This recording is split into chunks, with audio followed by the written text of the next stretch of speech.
everybody, and welcome to the Marble Sports Worldwide podcast. My name is Brendan. And I'm Commander Wolf. It has been a while because JMR has decided not to make videos. That's why. Right off the bat is your answer, okay? If they don't make videos, then it's hard for us to say things about Marble Sports. Okay, RML has not made videos, and we don't really care much about a lot of the other channels currently, at least with the difficulty our lives have had as far as time we have. So enough to I'm not going to talk about Fubeca for an hour. Okay, JMR, RML, also that Marble Invites thing, but that was delayed too. So that one is not something until the next year, like early next year. So those three main things that we want to cover here on the show had their break, had their moment of delay, so we have not been able to pod. I mean, of course, we could have talked about whatever, but, you know, we're back for Marble League. That's what's important, and we have a big episode today. This episode today is extremely important. Next week's episode is equal or more important because that's when we're actually going to lock in the picks and look at some other stats. So I recommend that if you are in similar current time preparing for your fantasy picks, I'm telling you right now, I'm not even wasting intro time talking about random things in my life. You need to listen to this and the next week episode, at least this one if it's current, because this is the time to start to break down stats. We may not break them down in the perfect way, but we're going to throw out a lot of information out there that's going to get you thinking. Your fantasy team picks may change over the course of the time that we talk about it. I can't recommend more to engage with this episode, especially live if you can, but at least engage with it. Send emails, mswpodcast@gmail.com. If you send emails, we can answer questions. All right, if you want to really be guided in picking a good fantasy team, or just send emails about your thoughts and we can work them into the show. We want to put all the good information out there about what's a good fantasy team to pick, why pick certain teams and not others, what the stats show. We have because we have 2 episodes to do this before Marble League starts, we have a progression we're going to go through and what stats and data we're going to analyze. We have a lot going on in the next 2 episodes, and we want it to be informative and useful. And in general, kind of a good background that's going to prepare you for making good choices, okay? Because we want your fantasy team to do well, right? And we did this last year to some degree, so last year's episodes might help too, that were fantasy related. But as always, we want to bring you the most updated of information. Waff? Indeed. Yeah. And I guess on my end, like, I'll do a quick update of my life, what's been happening. My first paid role, like his character got a debut in Road X, and it was awesome. I loved it. Everyone was loving it too. It's so good. Like, well, everybody was hating it, but like that's because like they were hating the character because he's an antagonist and kind of a turd. But that's the intended reaction. So they hated the character but loved my acting, and that was just such a great feeling. Dude, I love that. I'm so happy for you, man. Thank Happy you. for you. It's so good. Like, it was it's definitely one of the best moments of my life, I would say. It just feels amazing. Awesome. Yeah. So Waff is you're coming into this episode very happy. I am, yeah. But to transition back to Marbles here, an update on the news segment. So I did time it.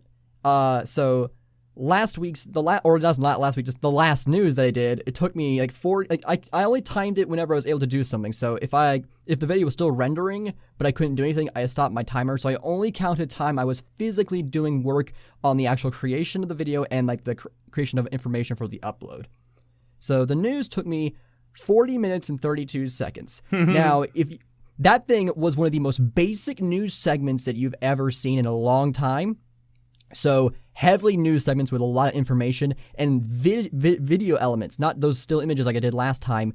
It might boost it up to an hour 20, maybe more. It's because like the more things that get put in there, the slower it takes to my editor kind of goes down a little bit sometimes. So that's a bit there. And then last episode 138, the episode took me about 46 minutes and 7 seconds. Now, like, there was a bit of problems with like some of the syncing and, you know, recording audio having to be chopped up because there's interruptions.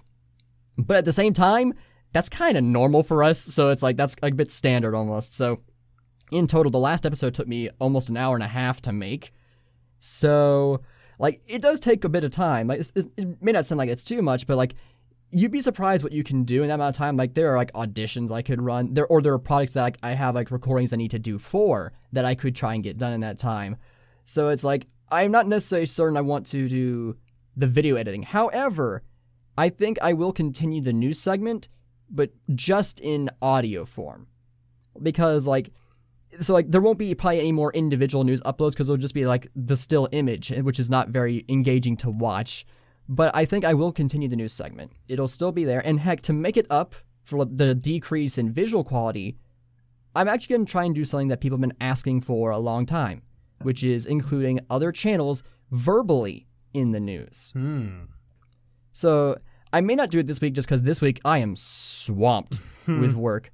So, but I think for future weeks, I'm going to try and like find smaller channels to kind of mention and actually, mention like, oh, hey, this competition was happening and these teams did this and this and like good job to them and stuff like that. Like to give a more actual like shout out to these channels because like I was putting in the scroll text, but that's not nearly as big of a shout out as just actually saying because this is an audio podcast first and foremost. Right. So people are gonna get that shout out more if I actually saying it out loud.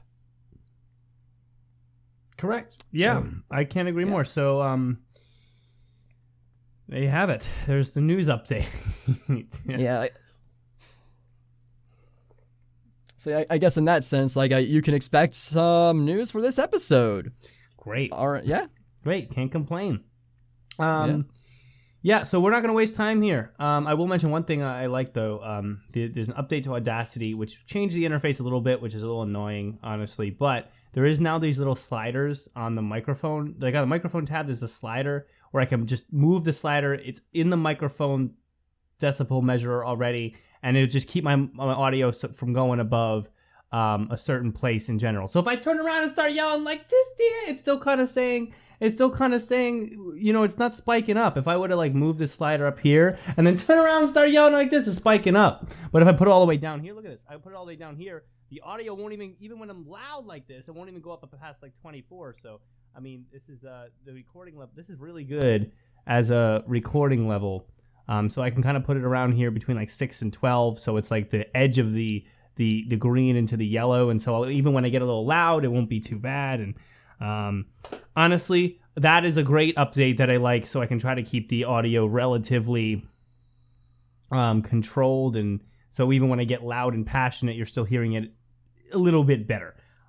For me, I don't like those knobs because like it covers up the peak indicator, which if you peak, they will stay red. So when I'm recording for projects, for instance, I can take a quick look. Oh, did my mic meter, is it consistently red? If it is, that means I peaked at some point, and I probably need to go back and re-record something. Now that it's covering it, I sure I can move it, but then that also fixes the gain and then how it perceives my audio. So it's like I prefer to leave gain adjustments to my interface and not mess with it in Audacity.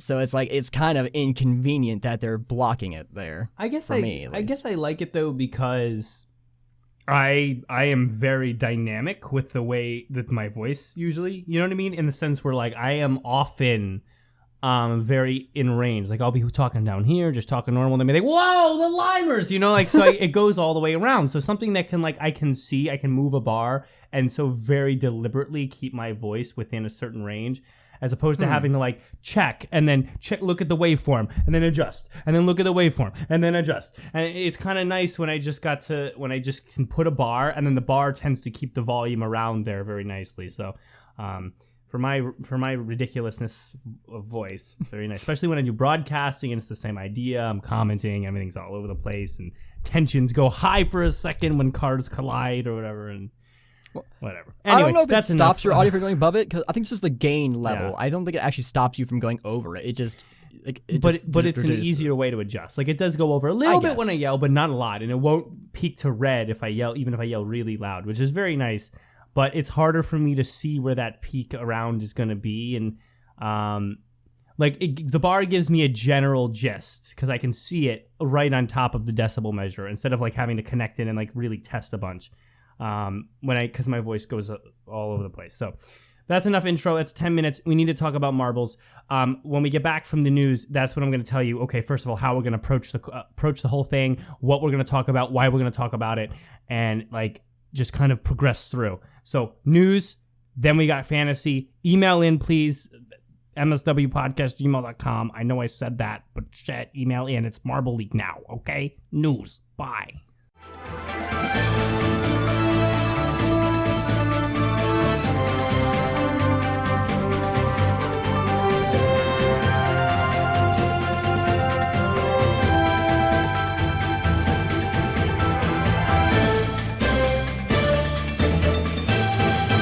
Hello, Marble Sports fans!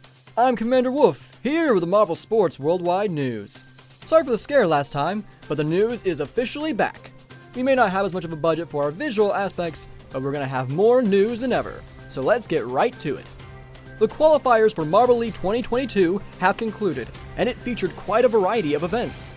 It tested teamwork and strength with climbing, speed and agility with 5-meter hurdles, technical abilities with balancing, and their ability to race on multiple terrains with triathlon. After all was said and done, the teams that'll be moving on are the Chocolatiers, Team Primary, Shining Swarm, O'Rangers, Crazy Cat's Eyes, Balls of Chaos, Midnight Wisps, Pinkies, the Savage Speeders, Bumblebees, Team Galactic, and the Minty Maniacs. Congratulations to all of them for making it on, and for those who didn't, best of luck in Showdown.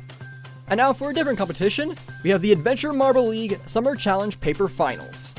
After a lot of intense races, Red Feather came out in first, followed by Ice Chocolate in second, and Steel in third. Congratulations to them for their incredible racing. That's all for the news. Thank you for listening. I'm Commander Wolf. You are the best fans in the world. Let's kick it on back with a podcast.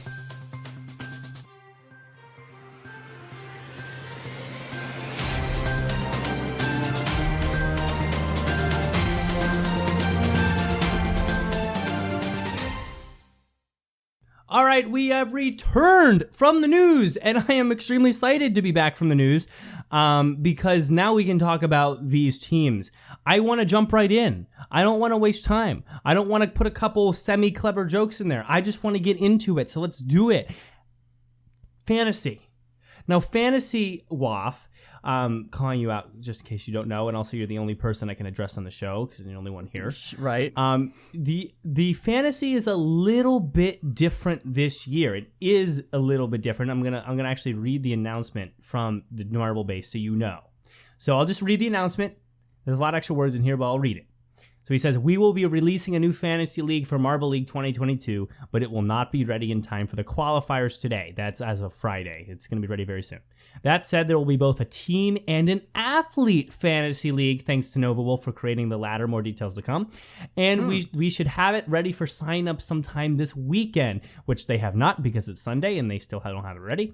Sign-ups will close at the start of the opening ceremony, currently scheduled for November 2nd, 2023, 3 p.m. Again, that means we have one more episode to get this done next weekend. Hopefully, this gives everyone plenty of time. It does. Stay tuned for an announcement opening. Can I just read things, right? The Fantasy League signups. Until then, keep on rolling. And the emote at the end is the Momo Bless emote. Momo Bless emote. Very good. Bless. And certainly, we need a little bit more of that around since Momo not only didn't qualify, but really looked like they didn't know what they were doing out there. So, great. Yeah. What does this mean? Waff. What does this mean? This means a couple things. It means, number one, that we're going to have to hit it hard with the team fantasy like usual. Okay? It's very similar. We're going to have to pick 3 times, 2 times, 1 times, 5 teams usual. That's usual, and we'll talk about that. But we also have this athlete fantasy league, which I think is really interesting because it extends the scope of what we need to look at and what we need to consider for choices. Because you may pick a team for your ×3 multiplier on fantasy saying this is the team that's going to win. But you may not pick an athlete necessarily from that team, because you want to pick an athlete that even if the team is not going to win, you know that athlete's going to come out extremely strong. And to that, you have to do some more individual searching through stats, some more that's going to take some deeper stat search. I'm actually going to try to set some time this coming week to do some more deeper search for you guys, so that when we talk about that, I can actually give some useful information on the more granular aspects of picking athletes. So all that being said, I want to throw out the general structure here. We have a progression that we want to go through when we talk about fantasy. All right, athlete fantasy, we're going to leave for next week towards the end of the video. So come for part 2 if you want it. Team fantasy is the focus, because still that's the more important one and the more the more informationally easy one to access. So, that's going to be a lot easier to make judgments upon based on the information we have, and we don't have to look as deep to make some, to find some knowledge. So the way we're going to do it is we're going to talk about what each pick should be. We have a times 3, times 2, and some times 1s. We'll talk about why you should pick for what, for where. Then we'll talk about the qualifiers. We'll talk about, first a little bit about the qualifiers and the events choice and how that's going to affect the Marble League itself, but also about how each team performed, and of the teams that performed in each, the top 6 from each, should you consider picking them? Where is the consideration based on the qualifiers? And then, because not just the qualifiers is important for this year, but also all past performance, next week we're going to dive into some past performance, look at some patterns, look at some athletes, and cover that. It's a 2-part process. I can't stress that enough. You need to know, most importantly, about the qualifiers' current information. So if you hit any episode, hit this one. But then next week, of course, using past information is going to be nice. So for anyone listening to this being like, wait, why didn't you talk about last year? Why didn't you talk about Mellow Yellow? Why didn't you talk about the Green Ducks in 2019 and how they... That's for next week, one step at a time. So let's get through this week and the current information, and we'll go back. Does that sound good, Waf? Anything else you think you would want to add to that structure? Let's see here. No, that makes sense to me. I think that's good. So, Waf, I'm going to expect you to do some research, too, over this week, because I'm actually going to set some time. And so, because this is Marble League, so I'm on top of this shit. I want to get a good team. So we can really come with some good information about the past for next week. So, all right. We have 5 picks for fantasy. We get a times 3. By the way, for anyone who's wondering, there's going to be a lot of Marble Guy monologue in these next 2 episodes, because there's a lot going on in fantasy. I love fantasy for Marble League. But we got a times 3 team, we got a times 2 team, and we got 3 times 1 teams that you get to pick. Times 3 meaning, of course, you get triple the points that they earn. Times 2 meaning you get double the points. Times 1 meaning you get 1 times the points. So the same amount of points that they earn. Good. That's established. It's really simple. How do you know what to pick for each of those multipliers? Because it's not simple enough to just say, oh, I think these 5 teams are going to be really good this year. I'll just put 1 on times 3, 1 on times 2, whatever, random. You can't do that. You're going to have very different results. Points-wise, if you pick 5 random teams you think are going to do good, you could get very different points results just by the way you arrange them. So we have to create some mindset so we know where to put things where, so we're deliberate about it. Times 3. What does the times 3 need to be? Times 3 has to be the team that you think is going to win Marble League. However you do your research, however you crunch your numbers and your stats, however you evaluate teams before a fantasy draft, the team that you think is going to win, meaning come out with the trophy in number 1 overall in the Marble League, is the team you have to put at your times 3, no other team. And I say that for this reason. Some people might go into it thinking, okay, I don't know who I think's gonna win. I don't know what's gonna do. I think looking now, I think maybe the Rangers are gonna win. But then they're like, okay, for the times 3, I'll just put the Savage Speeders though, because I know they're gonna be consistent and get a lot of medals. Well, that's not very useful. Because if you think a team is gonna win, they're going to be the one with the most points at the end, which means multiplier-wise, that's gonna be the most useful team. So if you believe the Rangers will win, then they should be your times 3. If you believe, truthfully, I don't know how you'd get to this point, but if you believe the Indigo Stars are going to win this year's Marble League, then you should put them at your times 3. Would I ever do that? Not for another few years at least. But that's what you are to do if you believe that. So that's times 3. Times 2. If you can cut me off at any point if you don't agree with what I'm saying, or if you have any extra thoughts here. But I want to bring us through these picks. Waf. Yeah. Times 3. Any thoughts? No, I was just like pulling up statistics and stuff about the qualifiers because there's some interesting points we might want to talk about afterward. But I still agree. Like we've said a lot. Like your times 3 pick, it should be who you really do think is going to win it because they're going to get you the most points. Yeah, just mathematically, and like that seems like a simple thing to say, but I think sometimes people really go into picking fantasy unsure, and so they have their team they think's gonna win or they want to win, but then they're like, oh, but let's just do a safe pick for times 3 so I can get a lot of points, not realizing that getting the most points is picking the team that's going to win, and so they're just like, okay, Savage Speeders. And they're like, oh, they'll probably get like 3rd or something, so I'll get up on. And so it works in some sense. But if you want to get a winning fantasy team, you want to go in with a confident set of picks. So, times 3, times 2. Now this one's interesting because I don't think for times 2 you should pick the team that you second likely think's going to win. And the reason I say that is this. When you observe stats and then you come to a point where you are like, okay, this team I think is going to win, that's still kind of a shot in the dark. Obviously, you're going to have some data behind it and some performance behind it and some reasoning behind it. But it's not obviously, there's a lot of probability and uncertainty, for that kind of pick. So for 1 pick for your times 3, it makes sense. But for 2 picks to put like the one that you think is second most likely to win from your analysis, then you're getting a little bit even further into uncertainty. And so it can become a very devastating fantasy experience if you pick 2 teams that you think are going to win. They end up both not getting close, and then they're your 2 multipliers. So for times 2, I feel that that's more of a safe bet kind of pick. You pick a team you know will be putting points on the board. Not a team you love, not a team you think will win the Marble League necessarily, but you know they're putting points on the board.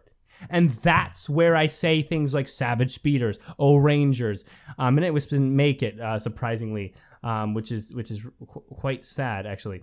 But, no, they did make it. Sorry, they did make it this year. Thunderbolts is the team I was thinking of. Didn't make it. Team Momo didn't make it. Hazers didn't make it. I knew some very important teams that are not going to be competing this year. Wisps did make it in spades. But Wisps, Speeders, okay? And I have some of the team names up here. Cat's Eyes, Rangers. Those are teams you know are going to win.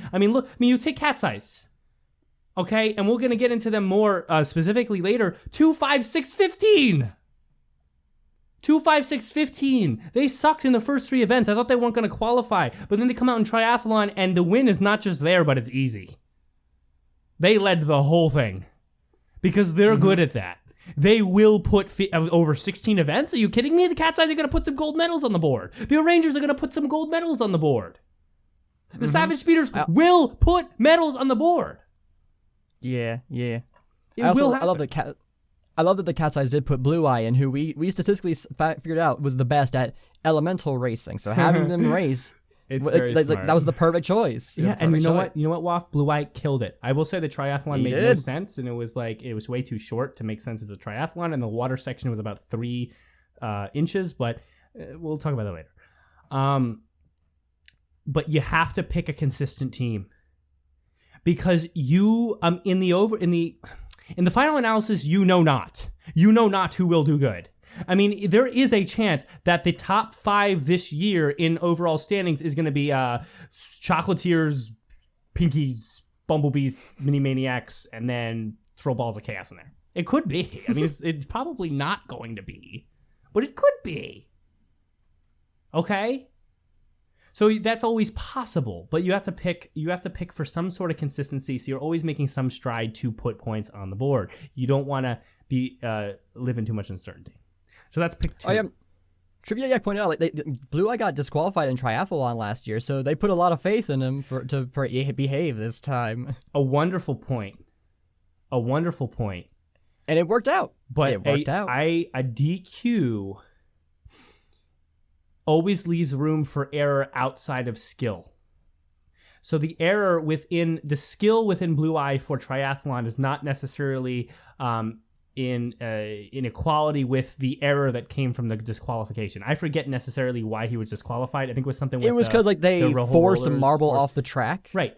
So when you actually analyze that, and a smart coach will do so, well done, Crazy Cat's Eyes coach, they're going to be like, okay, Blue Eye did some stupid shit. Or this, and actually, remember we argued about this. I think it was ridiculous. I mean, I went on and on for an episode about this. You can go back to that one. But Blue Eye, the coach was smart and was like, okay, Blue Eye's still freaking good at triathlon racing. He did a dumb thing, so we have to make sure he avoids doing whatever that was and careful out there and, not make any stupid decision. But he is capable of triathlon racing. He should be in there. And exactly a wise choice from that coach. I will say. We have 3 more picks. Agreed. And again, but I for anyone wondering why we do this before we talk about any of the teams, it's important to set your mind for approaching these picks so that you can make some more, so you can find some kind of constants to hold to when you're trying to, because it's hard to pick marble teams because there is a lot of weird probability, but you can find some constants. So three teams left. Those are all 1 point multipliers. 1 times multipliers, which means that you're just going to get the points that they're going to put up. Obviously, you want to pick 3 teams that are going to be doing well. In theory, you want to pick the top 5 finishing teams in your fantasy. That's the best you could ever pick. Mathematically, top 1 being your times 3, top 2 being your times 2, and then the rest for the top 5. That would be mathematically the best you could do. It's very hard to get that lucky. But when you have your 3 other picks, I would say for the first one, you want to pick another team who is going to be a safe bet. You want still points. You still want to have some amount of consistency to your points climb. And so you're going to pick another team that is going to be consistent.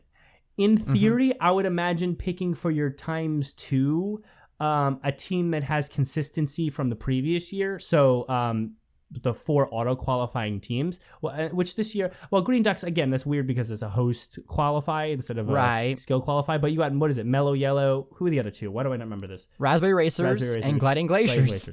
I would say for your times 2, you'd lean to those teams, while for your first times 1, you'd lean more toward the Rangers, Cat's Eye Speeders.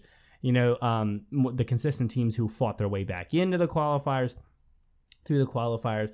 And that's only because teams who top 3 in the previous year do tend to do at least somewhat well in the coming year, especially more veteran teams like Mellow Yellow and stuff. So I would say balance that out. It might be better the other way. You might want Speeders at times 2 and Mellow Yellow at their first times 1. But either way, you're going to want 2 teams from that grouping.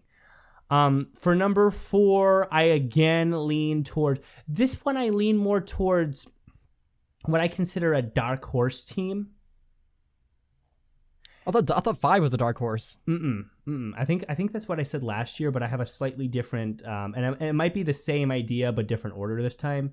But the same combination. You'd have to listen to last year to see how this has changed.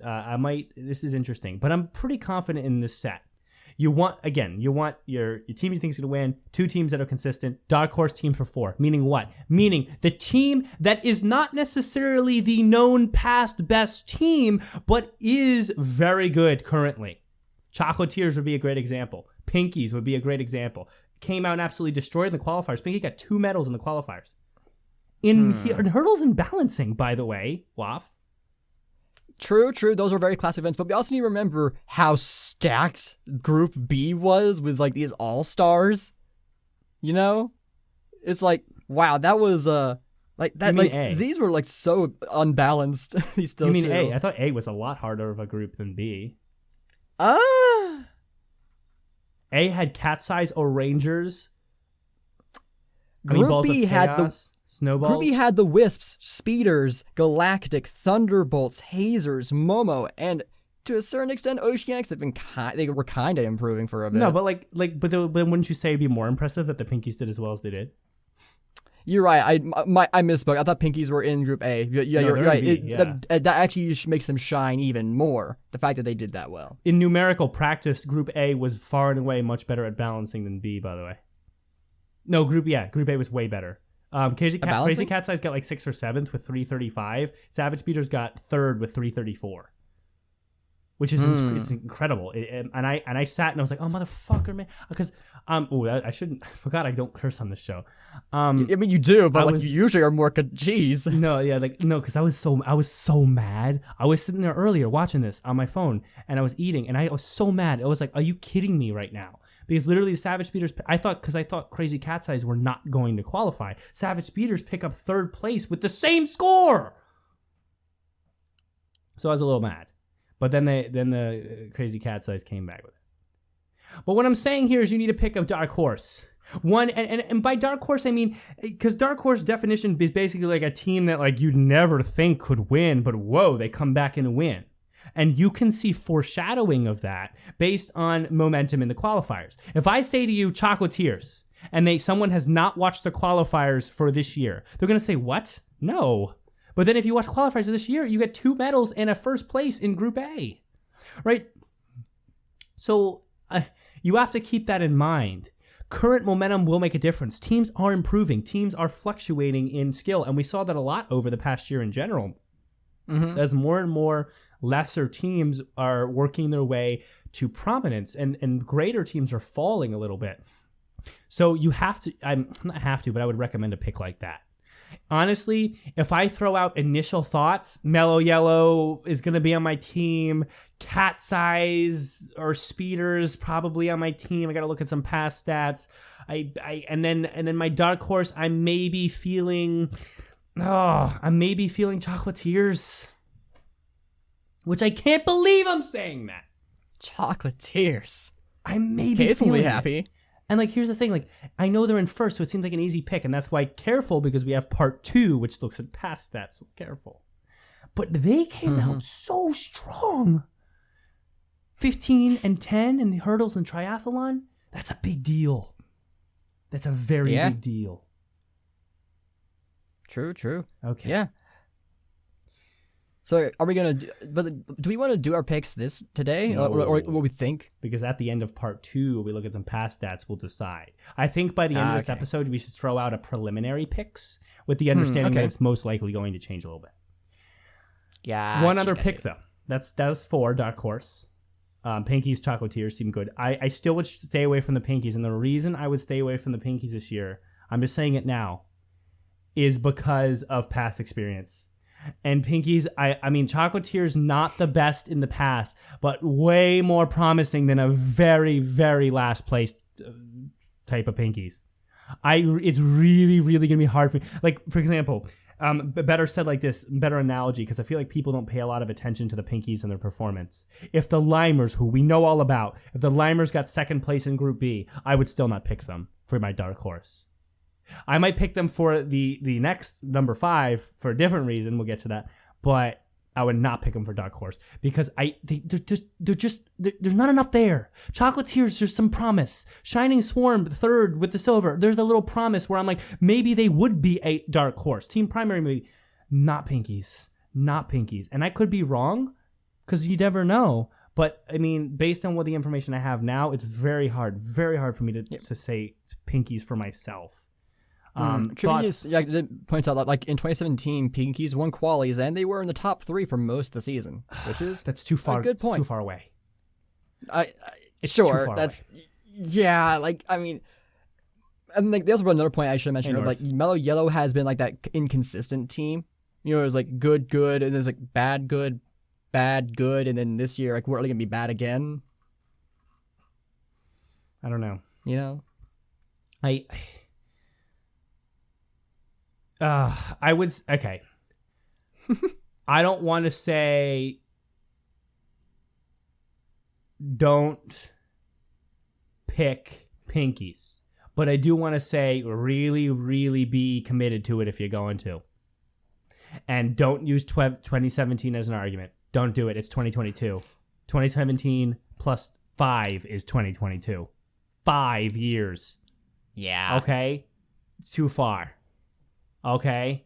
If you said the Savage Speeders got last place in 2017, I would not use that as a reason not to pick them this year to play the other advocate there. So I be careful. They're not consistent.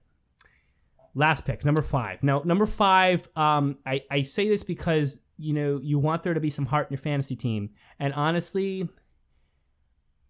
because of the uncertainty that still comes even with more educated picks, I feel like this still holds up. You want to pick your favorite team. You want it. And I don't think I said this last year. Last year, I forget what I said last year. I have to go listen. But I feel like I said stay away from your favorite team. I think you did, yeah. Because I said you want to win, don't you? Like the guy from Bad News Bears. You want to win, don't you? Go out there, let yourself get hit by the ball, get on base, you want to win. But I really think that you should consider, because I feel like everyone's got a top 3 favorite. And this is how I'm interpreting it, by the way, in my head. Everyone's got a top 3 favorite. Okay? Sure. Yeah. Everyone's got, especially at this point where we got so many teams, anyone worth their salt in the marble sports community has 3 teams that they're going to say are in their top 3. The top 1 may be far and away top 1. You may be a weird Jungle Jumpers fan, and that's way better than any other team to you, but you're still going to have a top 3. There's still going to be 2 others where you're like, I like these teams a lot. Okay? For me, my top 3, we know my top 3, Mellow Yellow, Cat's Eyes, Limers. Okay, those are the 3. And then I think I think it always changes a little bit, but below we have like Glaciers and Speeders and No Rangers kind of in that next 4 or 5, whatever. You should pick one from there. You should do a little research to see which one of those 3 you think might be the best as far as dark horse, as far as consistency, as far as putting points up, maybe the win, whatever. But pick one of your top 3 favorite so that you really have a little bit of heart in there. Okay? You still want to be educated again on it, but pick something you like. And that rounds out a good top 5. Because you've picked one you think's going to win. You've picked 2 that are going to be consistent. You've picked one that you don't really know if they're going to be consistent, but they look really good right now. And then you picked one that you really love. It does not get much more sensible than that, in my opinion. So everyone does it differently. Some people might be like, I'm picking my top 5 favorite. Some people might be like, I'm picking 5 dark horses. Some people might be, I'm picking 5 consistent teams. But the problem with that is that if you pick 5 in only one group, 1 or 2 or even 3 are going to not perform to where you think they are.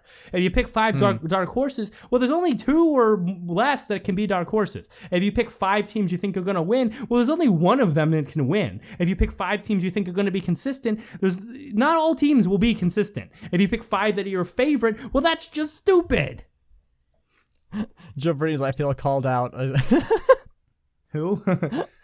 Joe Veridian in our chat. That's funny. I love it. Oh, does he? Hey, pick if that's what your heart calls you to do, Joe. You go for it. Well, wait. Oh, in the. Oh, sorry. No, in the YouTube chat. Sorry, I missed that. Oh yeah, my bad. Yeah, it is hard to keep up. I was looking at the Discord. I was like, "Who's Joe? Dude, what's up, Joe Veridian? Dude, I want you to win this year, Joe. I'm rooting for you." So actually, I'm now that he says that, that's interesting. If you pick differently this year, send an email in. I want to know what you pick. But yeah, it's very important to diversify your picks if you're looking to win. Again, you may go into fantasy for some reason not looking to win. You may be like, man, I just don't want to win. Which blows my mind because fantasy is taking the enjoyment of marble sports and adding a competitive aspect to the fan side.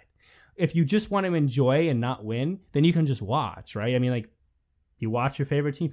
If you want to win something, if you want to compete in some aspect, you go into fantasy, you pick teams. You want it because you want to see points. You want to see your predictions come to fruition. So I'm just trying to guide you guys in that sense. Diversify your picks. Don't get stuck on your favorites. Don't get stuck on you want to be the team of the crazy dark horses that all come together at the same time. Careful, right? So I'm excited. Actually, I would love if everybody listening emailed their picks and everything and explain them, because I think it's very fascinating the different mindsets that people have when they go about picking teams, why they pick certain teams, what they see. Because some people might look, it's like, how do you pronounce this? Foak Nguyen Hu. If you can give me a pronunciation, I'd love that. He says hoping the Bumblebees perform good and Marble League. And honestly, it's not a bad thought. Bumblebees got 4th in their respective group. They put up 2 medals. Granted, not shining as much as the top 3, but I mean, they didn't do bad. And they had a 7 and a 4. They had a real level of consistency. Yes, they're a dark horse pick because of their current recent past, but they're not a bad pick. And I think they could do well this year. And that was in Group B. They made it through Group B. Yeah, and Group B was hard. I mean, look at the teams in this group. Hazers. Look at them. That is such a nightmare. By the way, I'll point out Group A, though, had more teams that got 20 points than Group B. 9 to 10. And also the range of highest to lowest amount of points in Group B is much higher than A, meaning that A had a more set of consistency, while B had really good teams and very much not so good teams.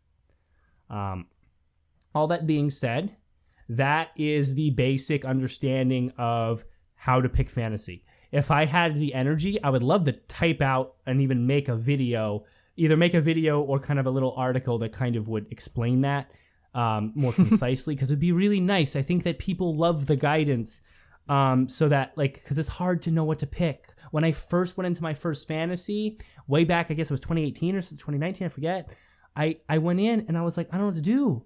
Like, I mean, I kind of had a little bit of logic. I was like, Savage Speeders seemed like they did good, and there's some stats and whatever. But I didn't really know how to go about it. And so a little bit of guidance might give a good base. And then everyone's mind is different. They might take them some crazy directions. And that's why we all pick different teams.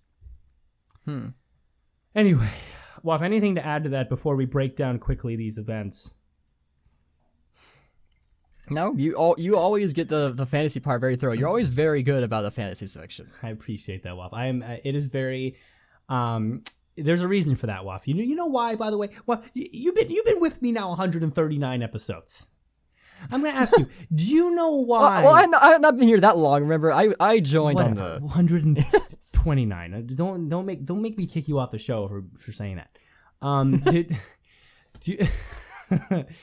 Do you know why that I am so thorough and so excitable when it comes to the fantasy part?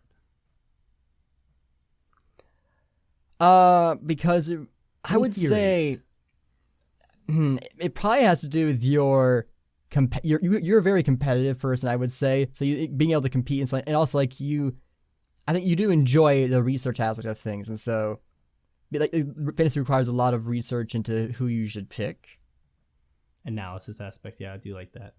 For me, the main reason is it's the one time that I get to actually engage palpably with with what I'm doing, instead of I'm doing like broadcasting with Marble Sports. This is the one time I get to palpably engage. All the other times we're watching a video and then analyzing it and just kind of giving our thoughts and just kind of inciting some thought-provoking things. That's it. This time I actually get to make picks and see it work out. And that's why Marble League is the most exciting. Not just because I love it the most of all the things that JMR produces, but because then I get to sit down with my fantasy and watch it all unfold and get mad at the cat's eyes or love the cat's eyes, and it really builds that extra engagement. So, and it's also, like I said before, it's the only way we currently have to really not necessarily prove, but validate a position as like a higher Marble Sports, like a more invested Marble Sports knowledge connoisseur person, however you want to call it. Like someone who if you and we set like a weird goal, like we need to be in top 10% or top third or something. I forget. We'll talk about that next week. But I think it was top 10%. Which made the most sense. If we reach that, we are validated as Marble Sports connoisseurs because we did well enough to really understand our teams. So it's a lot of fun in all that aspect. It really adds like a nice competition aspect to it, which I really enjoy. So can't stress that more. We have to look at events. So I'm gonna jump into the video here on the Chrome. And Waff, I'm going to let you kind of start. We have 4 events in the qualifiers. Thoughts on the events themselves and what that's going to build to? Because we don't have a list of 16 yet, I don't think. Unless we do, then someone throw it in the chat. I'm pretty sure we don't, though. thoughts on these 4 events chosen for qualifiers, and what do you think that might lead to as far as the regular, the main 16? So, yeah, for me, I really like. I think I prefer like climbing is basically just Newton's cradle, but I feel like I actually kind of like it more because it's more direct contact between the two teams. Like I know it looks visually less interesting, but like to me, I don't know, it feels more like it feels less out there. Like just randomly there's just a Newton cradle here. Like don't question it. Don't know why there's a Newton cradle, but there is, and it's like so I think I might like climbing more than it. Not sure. But it's a very unique skill. So it's not something that you traditionally see. The other 3 though are like standard type of Marble League events that we've seen, which like the classics. Like okay, how's your balancing skill? How's your ability to like your speed, but also I guess ability to jump and your control and ability to race on different elements. Like it was actually a very wide variety this year, and it really gives a good taste of how these marble teams will do in different situations. Thanks, Eliezer. We don't have all 16 events yet, so we can only work with what we have. I agree, Waf. I agree. There's a good diversity. I tend to like climbing. I think that this type of event in general, and I'm really hoping for this, that JMR kind of noticed their own pattern. This type of event where you have a duo of marbles trying to, basically the first one's trying to, with whatever possible faculties, launch the second one as far as they can. I like that idea, and the reason I like it is not just because I think it's a great duo skill, which adds another dynamic and depth to the Marble League teams aspect, but it also can be done in so many ways. Look at this climbing; it's done in a very specific way. You go down a hill, and you have to shoot a marble up the opposing hill. Newton's cradle had more of like you had to hit it through that Newton's cradle. You had to transfer the physics, which made a lot of sense under the theme of Team Galactic. Under the theme of Green Ducks, this makes more sense. Climbing. It's very simple. Green Ducks are more outside. I mean, of course, they didn't decorate the event to look all climby with rocks and river or whatever duck stuff, but outdoors climbing, that makes sense, and like it's a very simple idea. And I think this could transfer into other types of themes over time. Like if you have more of an ice or a snow theme, then you have like maybe like some version where there's some ice, or when the second marble is hit, it's not within a lane, so that there can be some slipping to the lateral directions, and you can do a lot of crazy things. I'm sure if I gave it some thought, I could come up with some more creative ideas. But you can do so much different things to create a simple duo marble impact event, and so I think that starting to bring this in is really cool. Also, it's a very, very dynamic skill. Mm-hmm. It is not easy to consistently hit your marble far. Like, I mean, most teams were like sub 65 in one of them, and then some of them above 65 in their second one. Some of them not even that good. So very dynamic in that aspect. As far as the rest of the events, I kind of agree with you. Obviously, balancing is a staple. Hurdles is a decent staple. I'm glad they use something like hurdles instead of 5-meter sprint. I think they should always switch it up. Maybe next year, throw 5-meter sprint. Next time, relay, whatever. It's fine. Speed-based event. You had a speed-based event. You had a balancing-based event, which is just classic. You had that that triathlon, which was that outdoorsy kind of variety event in a sense, and it had a racing aspect. Climbing, really a strength and teamwork based event, so they covered a lot of bases there. Okay, I agree. Very good for qualifiers. 4 events, knock it out quick. I still think it should be 6. And the reason I do is because, I mean, look at these stats. Look at Group B. Hazers, Momo, Thunderbolts. They didn't qualify. And listen, I get it. You need to be good. You need to be good off the bat. But I think 6 events gives it enough time for it to be very sure, it to be very clear which are the 6 best teams in each group. Yeah, and like for triathlon, well, I appreciate it being real sad and like out there. The water section needs to be a lot longer because like there was like no like Marbles like the Hazers and Momo, for instance, they are exceptional underwater racers. They have proved it time and time again. If that section was longer, those two teams might have had an upset at the very end of triathlon. But because it's so dang short, they don't get the opportunity to do so.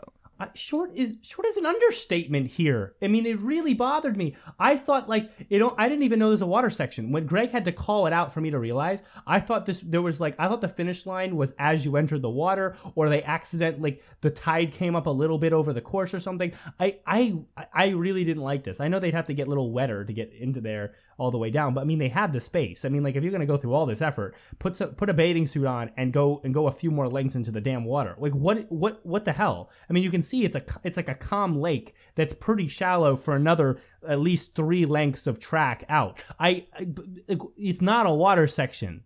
It's kind of like when you go down a water slide and then you finish into the pool at the bottom. That's what it's like, except there's no water on the slide. It's like going down a dry water slide and then there's the pool at the bottom. That's really what it looks like. And so it really didn't allow for marbles good at water racing to make any comebacks. It didn't allow for the water section to really make a difference in the race. It made a difference in like 1 or 2 places with certain marbles, like the limers drop back a place in their respective race, but it did not do the job it was supposed to do. All right, and so very unfortunate in the way that turned out. But I mean, I don't know, maybe they'll do better they're not going to do better in the regular event, but I don't know. I'm noticing that since they're on the near some forested section, I wonder if maybe they could have done like dirt, sand, and water instead of track. I mean, that would have been more interesting. I think, yeah, maybe, but I think the water is a great section, but they need to be very deliberate about making it a real longer section. Right. At least, absolutely. And based on the section they had in the video, I think 4 times longer is appropriate. You don't want it too long because then the water will act as like a way too complete of a reset. But you want it to be long enough that it matters. So at least 3 times longer, no more probably than 5 times longer. But that's the events. Those are the 4. Obviously, overall, still a good choice of events. So, and again, we have our friendly teams, and that friendly round will come next week and factor into next week's discussion, which will very likely be a long episode too. But we have 6 teams from each group that are advancing. Okay? Yes. And we should talk about them. Because we want to classify these teams in some way. And remember, we're only doing it based on their qualifier performance, because that's all we have to go on. Mm-hmm. Because we're not doing part 2 of the background research until next week. So anyone who's like, oh my God, the speeders, why don't you talk about all the wins they had? We're going to do that next week. Patience. So let's talk about currently what's going on. Okay? And we'll look at Group A first. Chocolatiers, obviously the biggest surprise. There's no getting around that. That's the biggest surprise. Chocolatiers aren't usually very good in the very general sense. We can say that, but they came out so strong. And 5-meter hurdles is a big deal to do well on, right? Yeah, big deal to do well on 5-meter hurdles. Big deal to do well in triathlon. When a team that normally is unknown comes out and does very well on the 2 events that are racing based, to which half of the Marble League at least is very focused on speed and racing and performance in that singular marble speed and agility regard, I mean, that's very good. But there is a problem with the Chocolatiers, and so, again, I don't know if I'm going to necessarily pick them yet because of this, and that is that they still are weak, very weak, in things like balancing and like climbing. And there's a lot of events that are team-based, and there's a lot of events that are I mean, I would say balancing is more of agility, but balancing itself, of course, is going to be in there. Like, so there's a big weakness. If you take a look at the other team, I think I wanted to point out, there was another team that was very across the board consistent that I really liked. I pointed this out earlier. Oh, yeah, Bumblebees. 12, 10, 7, 4. Yeah. That's a lot better of a spread when it comes to consistency because you're like, okay, they got 2 medals, very good. But then even in balancing, they did okay. They did fine. They didn't win, but they did like good enough. They have a capability there. And then in triathlon, they at least didn't get, 4 is not great, but it's still not the worst, especially since they also had a 10 in hurdles. So their skill isn't lopsided as much as the Chocolatiers came out with. And the Bumblebees, by the way, picked up more points than the Chocolatiers. Can I mention that? Yeah. Well, they got the same. 33 is more than 32. From my screen, it says 33. Was there a miscalculation in the JMR video? What do you mean, your screen? Bumblebees So, like the points. screenshot of like the actual Group A result, like overall results points, says 33 from the video. From the was that a miscalculation? Really? Yes.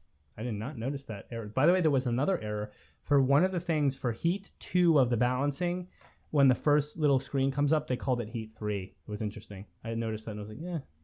Bumblebee's 33. Let's see what Group A said. Chocolatiers 30. Yeah, oh, okay. Maybe there was a miscalculation somewhere. 6:15. Oh no, they only put 5 here for the Chocolatiers in event 1. So, I mean, either way, it's the same idea though.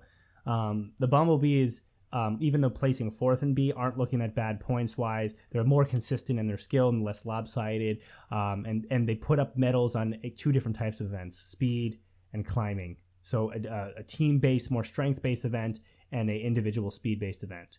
While Chocolatiers, 2 really good performance with the speed, racing, agility-based events, but the team-based strength, not very good. The balancing, very bad. So as a team, Chocolatiers are a little lackluster. As a full set of 4 marbles, a little scary, even though they actually came out strong in some of the more notable events. So when you look at the Chocolatiers, you might be a little off-put by those holes in their skill. And that's why, like, when you're picking a dark horse, you want there to be some logic to their skill ability. It's more likely with the Bumblebees' current performance that if you ran triathlon 4 more times, Bumblebees might have a win or 2. Then if you ran balancing 4 more times, Chocolatiers getting a win or 2. Do you understand what I'm going for there? So, no, yeah, absolutely. As a dark horse pick, where the idea is already this is a dark horse, this is not necessarily very likely. It's just maybe like we're seeing the potential. There's a lot more chance that when they rerun some of these events, these 4 events are going to be in the 16. When these 4 come up again, a lot more likely Bumblebees are going to do better in the triathlon than Chocolatiers do better in the balancing. Eliezer did point out that apparently the Chocolatiers and Cobalts both had a miscalculation in their points from climbing, which is why they're different from what I saw. Yeah, 6 and 5 should be switched, but that's okay. The point still stands. Yes. When you look at team primary, again, more of a dark horse pick, but same idea. 2 very good events, 2 very lopsidedly bad events. And so just be careful when you look at that. But it is very surprising. This top 3 in Group A, you have 3 teams that could be dark horses, 3 teams, the Shining Swarm being, of course, the most consistent, tied for 31, 1 point under first in Group A, but 7, 6, 12, 6. I mean, it is a lot less of a jump to go from 6 or 7 points in an event to about 10 or even a bronze. Then they go from 2 to a silver. So, I just realized something. Yeah. If they like I missed this because they actually misordered the teams for Group B's qualification.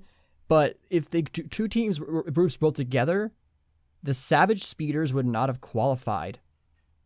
What? Indigo Stars would have qualified over them. What do you mean if you grouped them together? Like if they were not separated into groups and they're just done in together, but with the same points, or like they did them in groups, but they had the same point system, but then they calculated it together and compared the 2 before putting them in. Then 34 Savage Speeders would have is missed greater out. than 26. I don't understand. Oh, it's another typo on their video. They put 24. Not okay. They had another typo in the video? Yeah, because the Savage Speeders has 24 total points. That's so funny. No, it says 34 in Group B. Unless is there a final standing? What do you mean? Where did this image come? Maybe they went back and fixed it in post, because like that's what the image that I got from in the JMR Spoilers channel from that exact same box. It says 24. Interesting. Which it very clearly shouldn't be. That's weird. Mistakes. Should be Oh yeah, Nordic also did make so if they did no groups, they would have to have a different point system. But like they would, if they all did together, and like they would have this new point system, like 25 to 0. Yeah. Indigo Stars would have qualified, Snowballs would have qualified, and then Galactic and Minty Maniacs wouldn't have. Which is interesting. Yeah. But I think the group split up is good because it gives less, I like the group split up. I like that you have to compete against less teams and there's less spots, but it's not as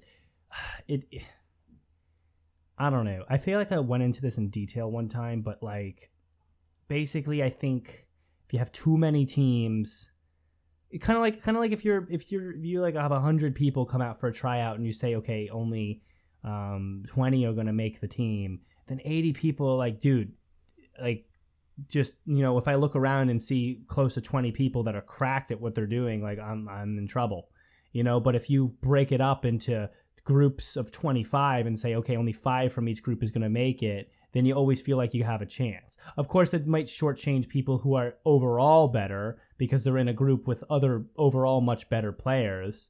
But it does make it more fair for the general average team.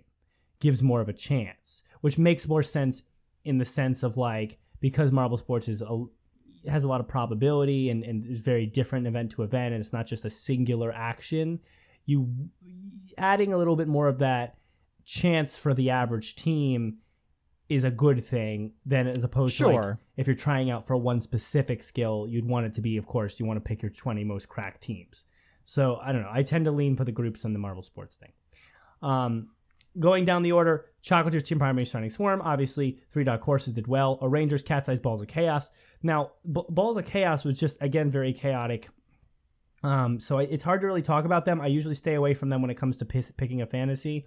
But again, it's good to see them there. The wonderful thing about the Rangers and the Cat's Eyes is how bad they were out the gate. And I don't really know how to respond to that. Listen, climbing is new in a sense, so it's hard to pin that. 5-meter hurdles is not usually a big problem for the Rangers of the Cat's Eyes. There's not usually a major problem. Okay? It's not. Mm-hmm. So to see that such the struggle was very confusing. And it makes me wonder if they might be bad picks for your consistent times too. I think they're still going to be consistent enough that if they're on your team, it's not a bad idea. But for your times 2 multiplier, you really are looking for the most consistent team that will put up medals. So I don't know. But then on the other hand, triathlon and balancing, they turned it around and they showed that they are Marble League teams. So rough, because it was really like, if you're honest about it, what you really see is 2 teams that came out unprepared, but had the old ancient talent still to kind of grab back 1 gold to make sure they move on, which is basically what they did because they both barely moved on. That's what it feels like. They grasped at straws and pulled 1 out basically, even though they missed the mark in basically every other event, which is scary for picking. Very. But, you know what I'm saying, Waff? I definitely get what you're saying. Although with hurdles is interesting because it's not like the tip. It was like the bracket system. It's not like you do this team, then you go up and move up to the next one. The next one. It's like you only face those 3. Like maybe you're worse than those 3, but you would have been better than the rest. Yeah, but they did it more by time, and so it really showed who was going to be fast in that. So. Did they do it by time? I forgot about that. So. I believe yeah. Well, of course, time. yeah. Right. So I don't know. I lean right now. We might, again, opinions might change when we look at old stats. As far as the best picks, I lean a little bit away from the Rangers and the Cat's Eyes. As much as I love the Cat's Eyes, the Cat's Eyes might get on number 5 as my favorite team pick because I feel like Mellow Yellow is gonna be a different kind of pick for this year. I'm excited to look at Mellow Yellow, and I'm excited to look at the friendly round next week. Yeah. But Cat's Eyes, because when we scroll down the Group B, I'll talk about Group B. Midnight Wisps, solid team, very good. Savage Speeders show that like they're not necessarily a bad times 2 pick this year. Off the bat, very clear. Okay, the climbing was hard for them. Okay, fine, whatever. They're not. I think that they're one of the faster teams because they're not the heaviest of teams. So the strength-based events might be a little tough for them. But they always seem to kind of pull through for certain strength-based events like block push. They always pull the speed in, and they do pretty well when it comes to stuff like collision. They manage to they have the strategies for that work for them because they're a good set of marbles. They work well as a foursome. But balancing, I mean, killed it. They didn't get first. Well, who cares? Triathlon, well done. All right, and they were in first like 2 inches before the end, and then Midnight Wisps caught a curtain or something because they just like shot through the finish line. I mean, truly good. 5-meter hurdles. I would like to have seen them done top 3, but you can't complain about 8th. I mean, 8 points. Sorry, 8 points, which would have been, what is it, 15, 12. How did the points go? 15, 12, 10. So like fifth in the 5-meter like that, hurdles. yeah. So you can't complain about that out of 12. I think the Savage Speeders are consistent. Do I think they're as good as they were 2-3 years ago? No, I don't. And that's why they're definitely not going to be a times 3 this year. I don't think they're going to. I mean, there's always a chance they win, but I don't think they're going to win this year. But I mean, they're a good, consistent pick. They will get medals on the board. They will do it. There will be medals in the Savage Speeders little box of stats at the end of this 16-event season. Okay, we can be based on past years and their performance in the qualifiers, which holds up. Could you imagine 16 events go by and 0 medals for Savage Speeders? It just won't happen. So be cognizant of that. I'm very much leaning towards them on a times 2. But we'll have to look at more stats. But again, Team Galactic, obviously very consistent as well. They're not a bad times 2 either. Bumblebees, great dark horse, actually consistent. 2 medals, 2 decent performances. Midnight Wisps, again, relatively consistent. But the Midnight Wisps always have a weird long-term inconsistency, which kind of scares me, where sometimes they'll literally hang in like the bottom 3 for like 7 events. They're scary. Pinkies, weird dark horse. I don't recommend it, but they did put up 2 medals, and they did do well at 2 very basic events, balancing and 5-meter hurdles. Something to think about. Mini Maniacs, stay away from them. Even the event they won was really stupid. They were in last for like the first 4 hurdles, and then all of a sudden they hit like a speed boost or something. It was really, They set a Marble League record over the Cat's Eyes. It was really stupid, and it's too inconsistent for me. But like, if you like the Mini Maniacs, go for it. They barely made it. They barely made it, setting a Marble League record, mind you. I mean, but like, does any of that speed transfer? No, because triathlon, they got dead last. Well, they second to last. I mean, if the speed doesn't transfer from meter to hurdles in triathlon in any way, 15-1, that's not good. Okay. Yeah. You have to point that out. So analyzing these stats, I mean, that's where they're at. If I would put preliminary picks out, this is preliminary, and then Waff, I'll let you do yours because I'm sure you have some thoughts. All right. Preliminary picks. Before I check stats and remember certain things I probably forgot from the last few years. Oh, who do I think is going to win Marble League this year? Oof. I think I'll skip the win Marble League preliminary pick and come back to it after we talk about the other one. Preliminary picks, times 2 Savage Speeders. That's preliminary. Times 1 for the consistency aspect. I'd probably just lean towards one of the other teams like Mellow Yellow or Savage Raspberry Racers. I'm thinking probably would go Mellow Yellow. And Mellow Yellow might even switch to the times 2, but like those 2 teams I could see being on my team, Savage, Mellow. Dark Horse, I don't even want to say Bumblebees, but I lean Bumblebees or Shining Swarm. Maybe Chocolatiers, but really Bumblebees or Shining Swarm stick out to me. Again, stats from last year. And then my favorite team pick, Crazy Cat's Eyes, because I just love them. And I can't pick the Limers, and Mellow Yellow will probably be on there already. So Cat's Eyes has got to be there. And you know what? They're not even a terrible pick. They're not a terrible pick. It's just that in certain understandings, it's really concerning to see some of their first couple events in their performances. I'll get back to the team I think is going to win Marble League, but I'll let Waff go for his. Yes. For winning it, preliminary. that's Yeah, preliminary picks. Who I think will win it? That's a hard question this year. Such a hard question. Like the racers are good. They are good, but I don't know if they'll repeat this year. Like the Cat's Eyes have just been on a roll, really. These past 2 years. Yeah. It might be the Cat's Eyes this year. That's fair. That's so fair. Yeah. For times 2, I might still think Speeders just because like they didn't place very high last year, but the points gap. Observe that. And we're gonna the look points at that gap again. was so tiny. And I'm gonna drive that in next episode so we really understand how good the Savage Speeder still did, even though they got 12. Right. For my times 1 picks, I think some good picks would be the Midnight Wisps. They're a pretty solid team. Rangers, and my dark horse, I think I'm gonna go with Team Primary, because like this is something crazy that like, Team Primary has not been in Marble League since 2017. Fair.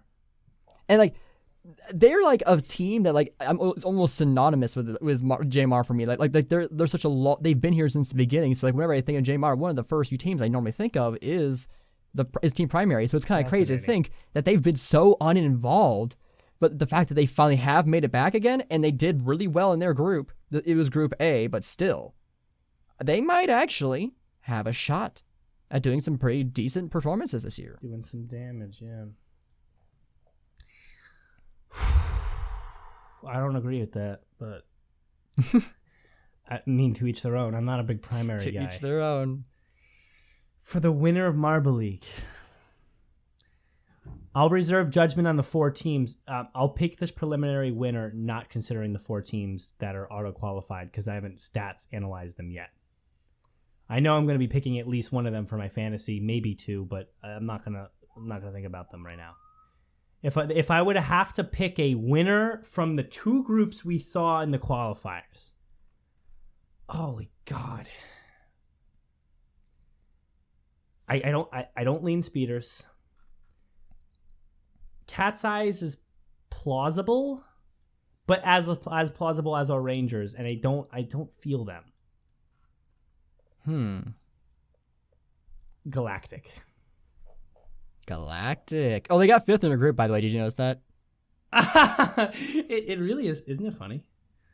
It's so ridiculous. Like it keeps happening. It keeps happening. I really think like God just is, because he knows this is harmless to do. It's harmless if they keep finishing in 5th for the the percolation of the rest of the world. So he just, for fun, I feel like he just does it for fun.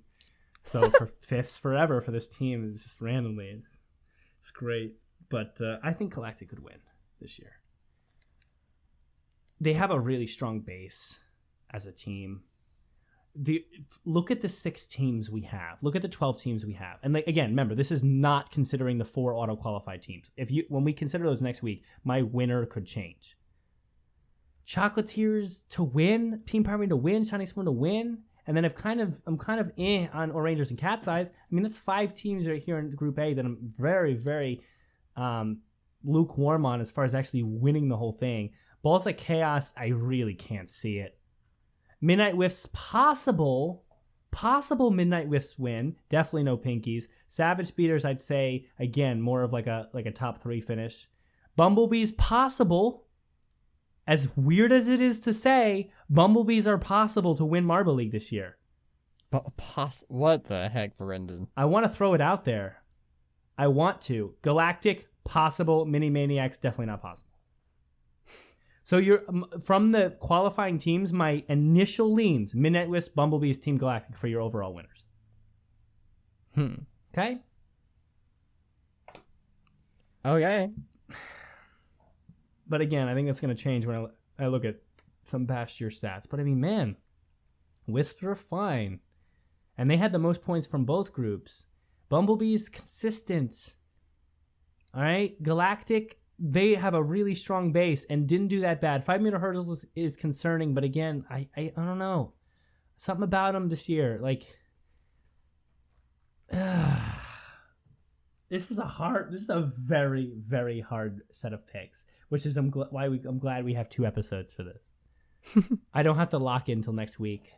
And then we have to throw our individual athlete picks in there. And by the way, as far as individual athlete picks, you want to be looking at teams as Galactic and Speeders for those picks. You want to be looking into teams like Rangers and Cat's Eyes. The consistent teams are going to have the consistent marbles. You want to look at, you want to have a dark horse or 2 when you have that one marble who's just thriving. You know, you want to stay away from inconsistency. We'll talk about that. It's a very weird, different type of choice that comes with individual athlete picks, though, for next time. Yes, indeed. Yeah, that will do it. We're out of time. So my initial, my preliminary 5, note this down, we'll go Galactic, Mellow Yellow, no, Galactic Savage Speeders, Mellow Yellow. I lean like Bumblebees, and then Crazy Cat's Eyes. That's my preliminary 5. What a 5. All right. What a 5. Feels like a dumb 5. Well, we shall see, I guess. I'm going to type this. Here's a hot take. I'm going to type this in the announcements so that if it changes quite a bit, I can look back and see if my preliminary 5 ended up being right. All right. So times 3 team. I never thought I'd type this. I'm not really a Galactic person per se. Times 2 again. I think Savage Speeders will do better than Mellow Yellow this year, so I'll put them at the time 2. And then times 1 Mellow Yellow times 1 again. What did I say? Why am I even going through this right now? Wait, what did I? Bumblebees. I mean, this is fair to me. And times 1 Crazy. I love the Crazy Cat's Eyes, though. I do love them. Eyes. Picks by any means. Meowns. Okay. So that there you have it. You have my preliminary 5. Note them down, because then you can kind of track them if you want to see if my initial random judgment held any water. I think next time though, when we have Green Duck data and everything, I mean Green Ducks, don't rule them out. I know they're hosts, but the host curse is bullshit. I like Raspberry Racers, Gliding Glaciers. It's hard to ignore those teams right now, and so it's a very stressful set of teams to analyze. But that should wrap it up. Let's wrap the episode. We'll see you next time for part 2 of picking. Well, anything else you want to add? Yes.